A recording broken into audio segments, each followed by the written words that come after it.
Hi കുട്ടികളെ പറ്റിച്ചിക്ക പൈസ കൊടുത്ത് വാങ്ങിയാണ്ട് അല്ലാ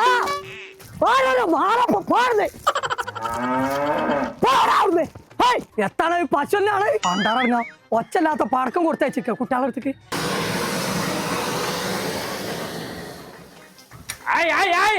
ഇതൊക്കെ അന്തിക്കല്ലേ കത്തിച്ചേ എപ്പഴാ കത്തിച്ച് കളിച്ചിട്ടേ ഓയേ ആ എന്തേ ആ എന്റെ അടുത്ത് പടക്കൊക്കെ പൊട്ടുണ്ട് അല്ലേ? പൊട്ടാൻ തന്നെയല്ലേ പടക്കം വാങ്ങിക്കണ്ടേ? ഇത് പൊട്ടാന്ന് വിളിച്ചിട്ട് ഒരു കാര്യമില്ല. എന്റെ പേരീത്തെ ചെറുക്കന്മാര് വാങ്ങിക്കണോക്കിയാ തീരെ ഒച്ചല്ലാത്ത സാധനം. നേർക്കോലി ആർക്ക് ചെവിയാക്കായിട്ടാണ് ഇതൊക്കെ പേര് വച്ചാണത്. അമിതാഭ് ബച്ചനോ എന്റെ ഒക്കെ ചവിട്ടിലിട്ട് പൊട്ടിച്ചാ വേണ്ട. എന്റെ ചെവി ആദ്യം പൊട്ടിക്കാണ്ട് എവിടെയെങ്കിലും വെച്ചാണ് തോണ്ടിച്ചേ. അല്ലാതെ എന്ത് എല്ലാരും അടച്ച തമ്പുരാൻ പടക്കം പൊട്ടിയാ കണ്ടില്ല. അടക്കേ അടിക്കാം എനിക്ക് എന്റെ ചെവി ആ തുറക്കില്ല കാണിച്ചു തരാം. ആ വളക്കിൽ അടിക്കാം. എന്താണ് അത്? ഉണ്ടല്ല ഗുണ്ടാണ് മാറിനാണ്.